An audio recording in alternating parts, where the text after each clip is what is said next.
So welcome students to this session of EPG Pathshala. My name is Dr. Ketki Ranade. I am with the School of Social Work in Tata Institute of Social Sciences, Bombay. I am here as part of the course on mental health, and today I'll be speaking specifically about a module on basic counseling skills for social workers. Some of the objectives, or some of the main areas that I will be covering in today's presentation are basic concepts of counseling and different approaches in counseling.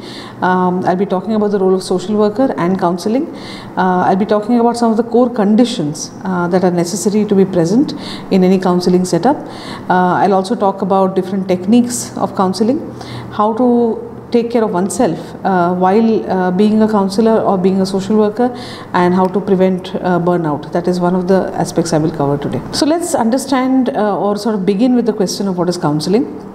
Since this is a basic module on counseling, I think it's important for us to understand that there are many misconceptions about what counseling is or can be.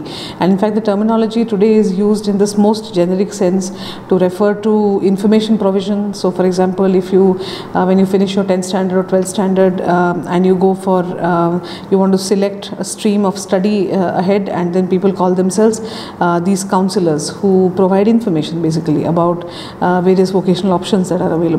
Or you have this counselor positions in various sort of even in hospitals, where people will give you information about what is the illness and what is the kind of treatment protocol, etc. So counseling as a terminology has been used in really multiple ways. The way we are using counseling here and what we are going to talk about today in the context of social work is we are actually going to talk about therapeutic aspects of counseling. So to begin with, what is counseling? Actually, it is most importantly, it is actually about a relationship between a client and a counselor, which plays a most important part in counseling process.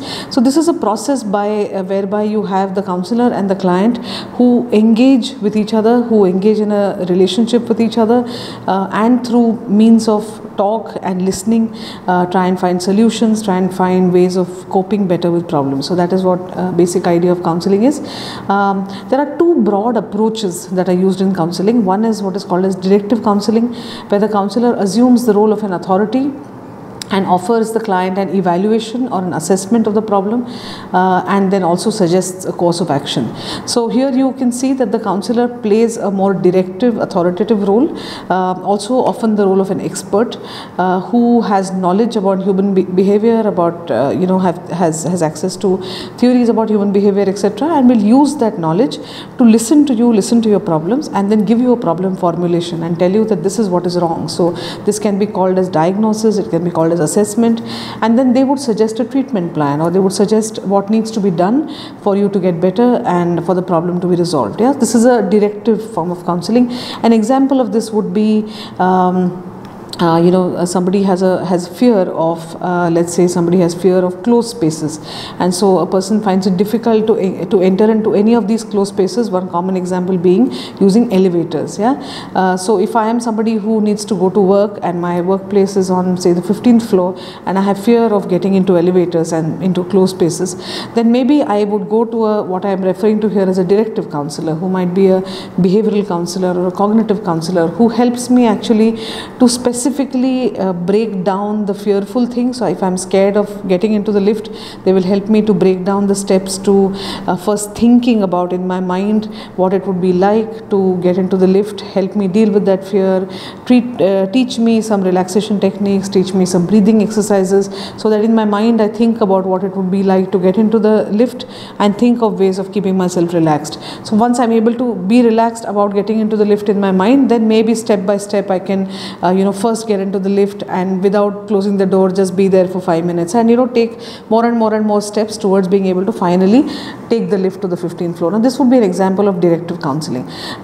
You also have another approach in counseling which is called as a non-directive approach in counseling, where you have the counselor who functions as an agent, who encourages the client's expression of feelings and reflect, and the basic job then of the counselor as an agent is to encourage the client's expression and feelings, reflecting on these and helping the client to take responsibility for them. In this approach, the client is the one who takes the initiative in thinking out working out things for themselves, develop goals and plans for their own action. So a non-directive counselor, particularly Carl Rogers is somebody who's a very celebrated person who spoke about person-centered counseling or who's seen in many ways as a pioneer in the idea of non-directive counseling, who says basically that the job of a counselor is to just be rather than do.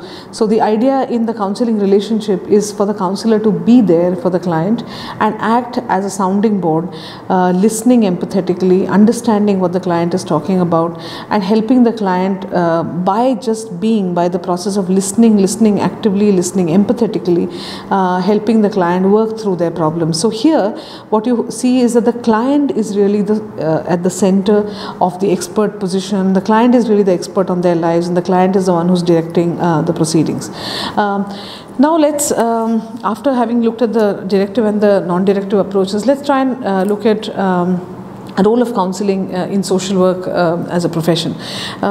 If you look at the IFSW definition of social work is a profession which promotes social change, problem solving in human relationships, and the empowerment and liberation of people to enhance well-being.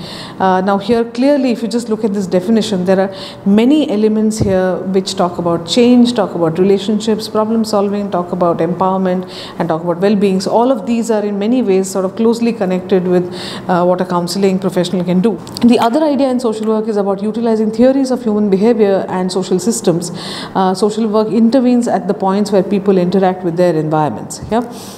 So again, it's sort of looking at theories of human behavior, human change, and seeing how human beings and behaviors occur in the context of sort of social systems. So if we go by these definitions of social work then what we are saying actively engages with people's psyches or people's inner worlds in addition to their social and structural realities, and aims to bring about or aims to work towards well-being of individuals as well as empowerment of communities that have sort of been maybe at the receiving end of inequalities and marginalization. So social worker works in different kinds of settings. These could be community settings, school, institutional, hospital settings, crisis centers, trauma centers, vocational guidance settings, industrial settings, etc. So social workers in that sense might work with individual people, might work with groups, or might work with communities depending on the mandate of their work. They often tend to multitask and perform various kinds of roles, which include playing the role of an advisor, caretaker, case manager, counselor, activist, administrator, community mobilizer, and so on. So clearly in the multiple roles that social workers are expected to play in the process of social change, counseling and sort of individual one-to-one work with people doing case work is one of the major ideas or the core ideas in social work interventions. Now let's move to understanding core conditions within counseling. Some of these conditions that I talk about are in that sense essential and almost like a necessary for a counseling relationship to take place. The first one is what is called as empathy, and we often talk about empathy as distinct or different from sympathy. In sympathy you typically have this sense of otherness and othering of the client, where you're saying that I am somebody who has no problem, you're somebody who has a problem, and I feel sympathy for you or I feel pity for you. And empathy is exactly the opposite of that. So in empathy you don't have a two-memberedness. In fact, what you have is an effort made by the counselor to step into the shoes of the client, and what that means is you're trying to reduce the distance between the counselor and the client as much as is possible.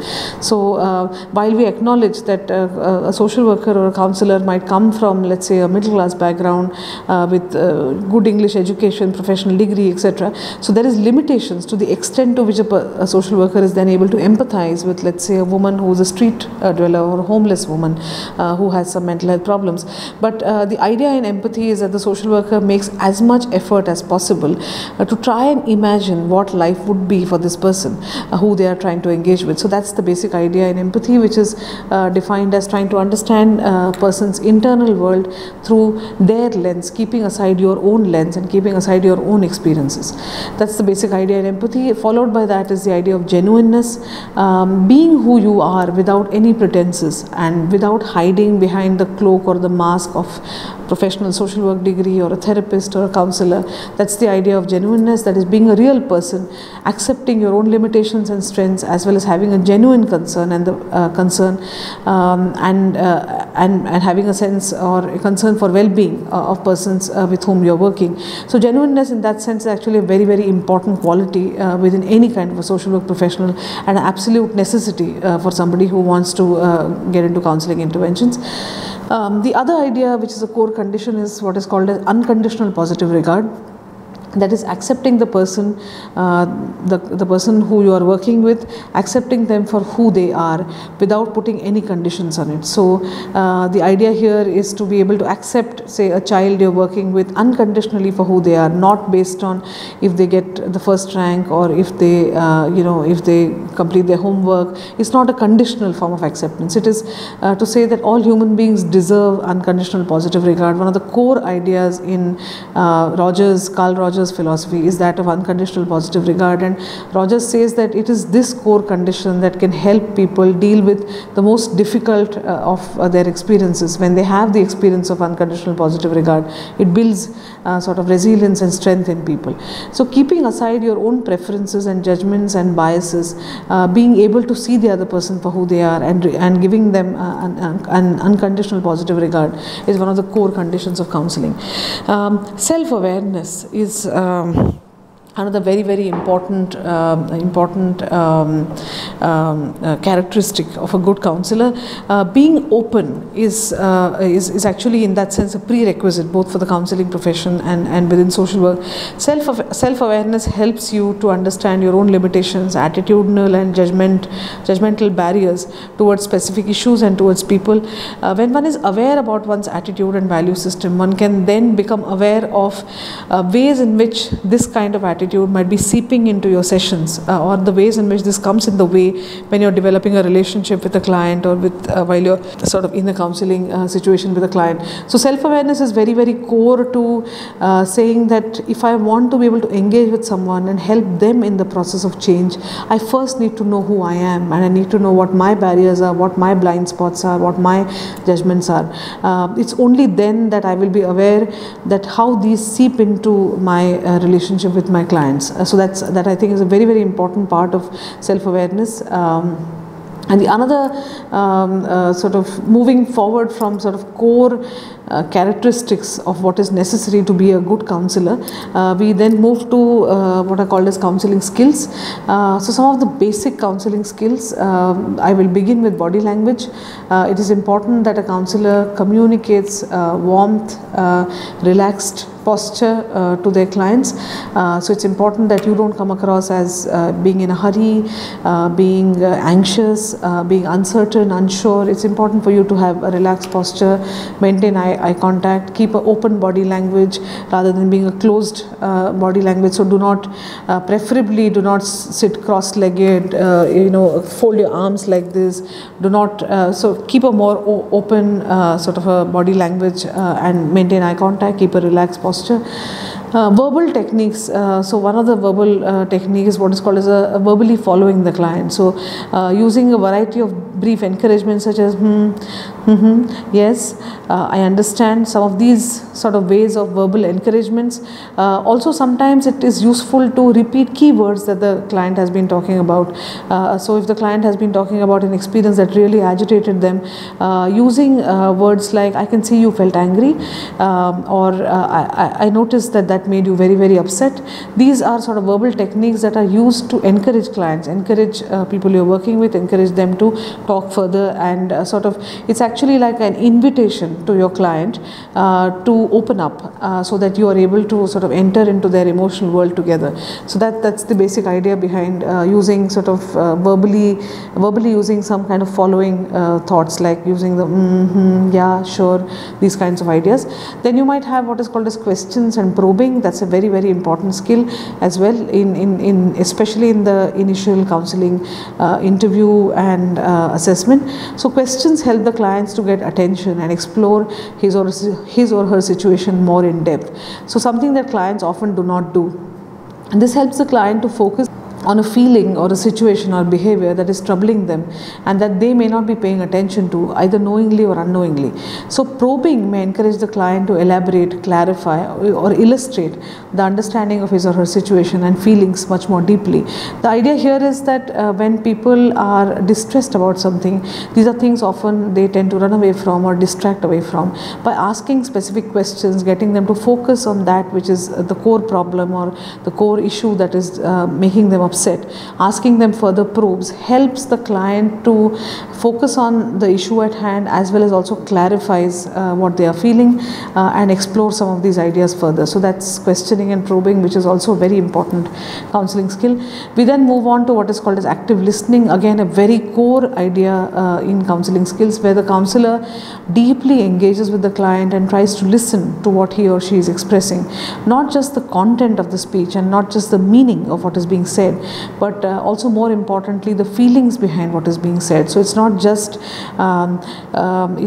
focusing or listening to the actual set of events that are being narrated, but trying to listen to what is the feeling behind this event that is being narrated. So when the counselor listens actively, the client feels free to share their life difficulties and issues with the counselor. If the counselor is not actively listening, if they are distracted, if they are judgmental, if they are asking too many questions, all of these send out a signal that I'm not being fully understood. Whereas active listening helps the clients to feel that I'm understood, I'm cared for, and my counselor is here to genuinely listen to me. There is empathy. This sort of helps the clients to open up further in being able to talk about their problems. So when the counselor listens actively to the client, he or she does not get distracted. When the counselor listens deeply, it helps the client to develop trust and relationship with the client, and this opens up the possibility of any kind of further work in the counseling situation. So we will further understand. So followed by active listening is also this idea of reflection of feelings, wherein the counselor is deeply engaged with the client and he or she can listen to the client's expressed as well as unexpressed feelings. So for example, the client says, I have been in this difficult relationship for these many years and don't know why it feels so completely normal to me. The counselor is listening carefully to the client and observing that the client has expressed something, but there is also an unexpressed idea there, where the client is saying that I'm actually numb. By having been in this very difficult relationship for a very long time, it feels normal to me. It means that the client just feels numb. So the counselor reflects back. This is reflection of feelings by saying, as if you have stopped feeling anything for a long period of time. So this is how reflection of feeling happens. Reflection of feeling helps the clients to get in touch with the core emotion that the client may not be fully aware of or may not have engaged with, as it might be too painful or difficult to deal with at one's own level. So reflection of feelings is actually something that is sort of going more and more deeper into the psyche of the client and helping the client, or rather it's like the analogy is often used about the counselor and client. It's like going on a journey together, where the counselor is constantly on each step is there with the client and helping to explore things as they come, as this journey progresses. And there might be very difficult things that come along the way in this journey. And so reflection of feelings, talking about ways in which the clients may have felt misunderstood, may have felt rejected, may have felt sort of fearful. All of these are ways in which you are sort of actually establishing further trust and going on to work with more and more deeper levels of emotional conflicts. When the counselor brings this to the client's notice, some of these painful or earlier ignored aspects, then when the counselor brings this to the client's notice, often the client is then able to take it on board and start working further on it. And so that's the basic idea behind reflection of feelings. We go on to the next skill in counseling, and here I refer to the skill of being with silence. Silence is an important phenomenon that occurs in counseling sessions, and in fact silence provides an opportunity to the client to get in touch with his or her feelings and reflect upon his or her life. This is a time when the client does a lot of internal work, and the counselor needs to be comfortable with this moment of silence and just sit quietly and be with the client and try to understand what he or she is experiencing, allowing him or her to be in that moment without any distraction or without any disturbance.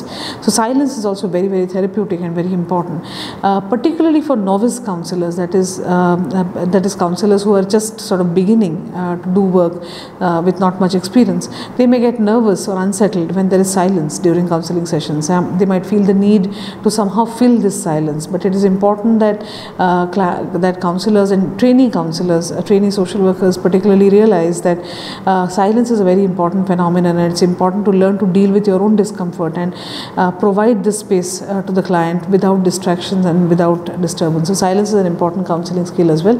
We'll move on to the next one. So in any kind of a counseling session, like we sort of started out by saying that active listening would be very important, empathy, genuineness, unconditional positive regard, all of these will help you build a good trusting counseling relationship. Reflection of feelings, silence will help you go deeper into some of the conflicts and problems with which the clients have come to you. Summarizing is another very, very important kind of a skill that counselors need to have. The counselor should summarize sessions in the end in a brief manner. This helps the clients to maintain the focus of work and helps to do the closure of each session. So summarizing is something that you do actually at the end of each session, where what you're doing is the client may have actually talked about so many different things that have been bothering them, and you've been able to do so much of exploring and work. At the end, if you take some time to sort of go over with the client that these are the areas, difficult areas, these are the difficult relationships, difficulties with difficult emotions, or maybe difficult tasks that we talked about today. This is what we learned, this is what we can do next time. So this is actually a way in which you're helping the client get closure for each session and also maintain a certain kind of focus on the work goal of counseling, and also help the client to know what we did today, sort of a review, and then what is the plan for the next session. So that's an important counseling skill as well. Finally, before concluding this session, I just want to dwell on two ideas. One is termination of overall counseling work or termination of each session. Now this is a very important phenomenon that often gets neglected by counselors. We are too focused on doing things during the session, but how do you close the session well, and how do you close a counseling relationship? So the work that you may have been doing with a client over maybe a couple of months, how do you close that is a very, very important skill as well in counseling. So based on the focus of the work and the chosen agenda of the work, the counselor and the client decide on approximately how many sessions they will be working on with each other. So in the Indian context, this may not operate exactly like this. In the Western context, often when a client comes to a social worker, there's already a sort of a contract. Sometimes there is a written contract, which is to say that we will work together on, let's say, this issue, a problem that the client has, let's say, of addiction.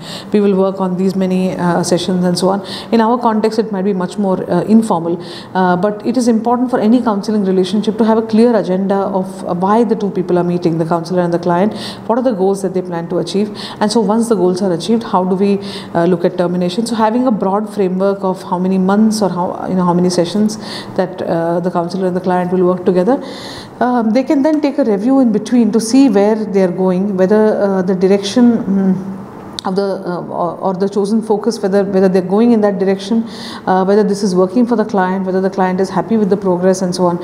So again, all of this is part of progress tracking as well as moving towards termination, which are very important skills in counseling sessions.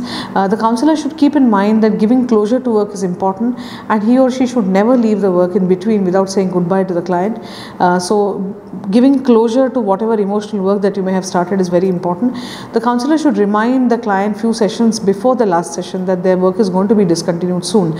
So if you have already made a contract in the beginning saying that we will work on this problem for this much time, somewhere in the middle take a review, see how things are going, check with the client whether this space is working for you, how does the client feel about this progress, and then when you have planned to terminate the work that you're doing together, it's a good idea to tell the client a couple of sessions beforehand, saying that we started with saying we will work on these issues. So for example, the lift example, that we started out by saying that we will help you to be able to make this behavioral change of being able to be in closed spaces without feeling very, very anxious, and today, up till this point we have made this much of progress, and I think maybe another 3 or 4 sessions we'll be able to terminate our work together. So it's important to have a termination also in mind and put that out in front of the client. So termination is basically where both the counselor and the client should know when their work is going to be terminated, and they should address their feelings and concerns about the same. So sometimes there might be a sense that clients don't want the work to finish. There might be a sense of feeling overwhelmed that they may not be able to carry on without the help of the counselor, which might be some amount of dependency. There might be a sense of rejection that the counselor does not want to continue work with them. So these are things that you will have to sort of plan with and work with in advance. You can anticipate some of these. You talk about termination several sessions before you finally do your last session. So termination of work as well as termination of each session is a very important skill in counseling. The final point that I want to end with for the current module is what I refer to as importance of taking care of oneself as a counselor. Now this is again extremely important and one of the most neglected areas by both social workers and counselors. The settings where social workers are often working are very challenging and demanding. Often social workers are working with very few resources and have to deal with many problems at the same time. So what I referred to earlier as multitasking, playing several roles from community mobilizer and activist to counselor to problem solving person to care provider, advisor, etc. So certain settings also, such as domestic violence centers, trauma centers, institutions like mental hospitals or institutions for the elderly and senior citizens can be very taxing and demanding settings for social workers. So one needs to be mindful about all of this and one needs to be mindful of the fact that we work in very difficult situations with very few resources. So it's important then to realize to know for ourselves that there is what is the limits of our work. So it's important to have this understanding and clarity in terms of your own limitations and what you can and cannot change while working with overwhelmingly large scale social inequalities. So that is a very important part of self-care that you might, one is to recognize that you work in emotionally draining situations, that you often work in resource poor settings and therefore you yourself are likely to be quite stressed, and then to realize that the need, because the social inequalities are so high, is always going to be quite large and you are going to feel that you are not able to fulfill that whole need. So this itself can cause a lot of burnout, and it's important for counselors and social workers to be really aware of these realities of our work. And so some of the suggestions in this module of taking care of yourself is, one will have to think of creating mechanisms where you can talk about your work. So for example, having a supervisor who supervises your work, having a peer support space or a space to vent out one's feelings about difficult settings and situations helps you to contain your own distress and frustration. So on a day-to-day basis, if that is possible, a space to contain this, then also you'll be able to probably maintain a better work-life balance as they call it. So you're not necessarily taking all of this stress from your workspace back home, and then that's just feeding into a cycle of burnout for the counselor. So the counselor and social workers then need to take necessary steps to keep their internal resources intact, and doing so by having a more peaceful life, which can be done by taking care of yourself, ensuring that you eat sort of healthy, nutritious food, taking enough rest, sleep, doing enough exercise, engaging maybe in meditation and other kinds of pursuits that help to sort of calm yourselves, to feel more peaceful, to be more connected with sort of internal resources, engaging in activities that are also fun, light, that are also celebrating of life, is very important, especially if you work in trauma, crisis kinds of settings, which can take a toll on the mental health of the counselor. So that's this module. To summarize quickly, what we have done in this session actually is to try and understand what do we mean by counseling, what are some of the basic core requisites of a counselor, what are the core qualities that one needs to have in a counselor. We've also sort of seen a relationship between social work profession and counseling, and so how social workers often play the role of counselors. We then looked at a few basic skills that we need to have, which start from empathy, genuineness, unconditional positive regard, being able to do active listening, being able to reflect feelings, being comfortable with silence, learning summarizing, and so on. So these are some of the skills, basic counseling skills. And then we concluded by saying that self-care and self-care and self-compassion are very important ideas for counselors to prevent any kind of burnout and to be able to sort of go on doing quality counseling work. And that's this module, basic module on counseling skills for social workers. Thank you.